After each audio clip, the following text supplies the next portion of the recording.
Anthony Joshua has come under a lot of criticism since taking some losses in his career. It's been interesting for me personally.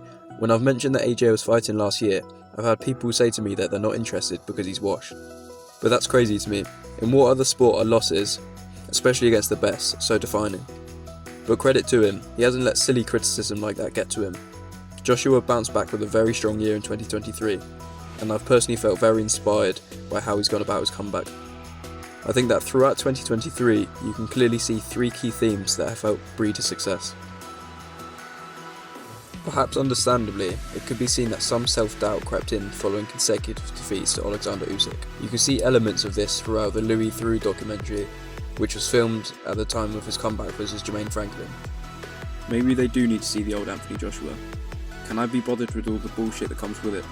People put pressure on me, it's too much.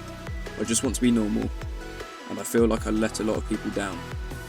These are all notable things that he said. It's clear that he wasn't in the best place at the beginning of last year.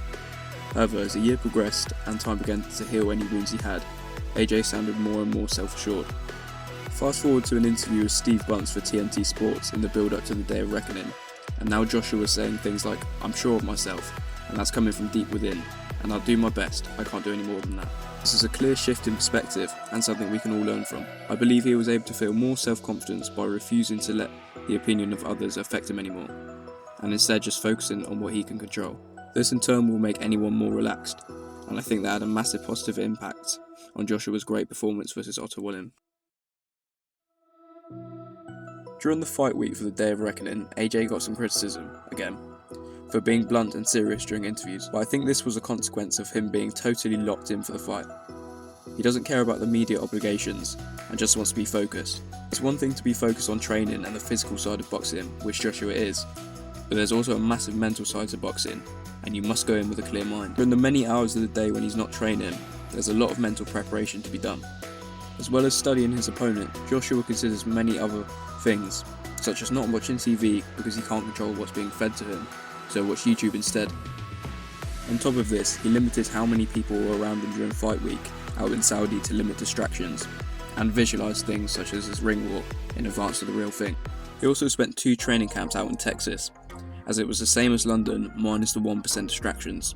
But for the Wallin camp, he was clearly so locked in whilst working with Ben Davison that it wasn't a concern to be back in the UK. Finally, and perhaps most importantly, Joshua was very consistent throughout 2023. He said at the beginning of the year that he wanted to fight 3 times, and he did that.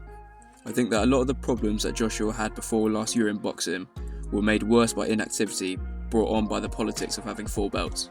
Now that he's back in control of his career trajectory, he was able to get active. Joshua said himself, being consistent is important because you learn so much from every training camp and how to get better. Your body gets toughened and hardened by getting used to being in training, and your mind gets solid and war ready. The more time you're in training, the better you're going to get. It's as simple as that.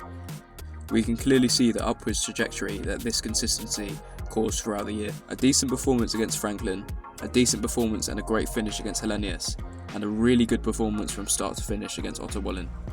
Now Joshua has wisely carried the same consistency and therefore momentum into 2024 by signing to fight Francis Ngannou in March. God willing, Joshua comes through against Ngannou. The current trend brought about by AJ's consistency and hard work suggests that 2024 will be even more successful than 2023 and could well add to his legacy as he heads into the Indian summer of an already highly successful and engaging career.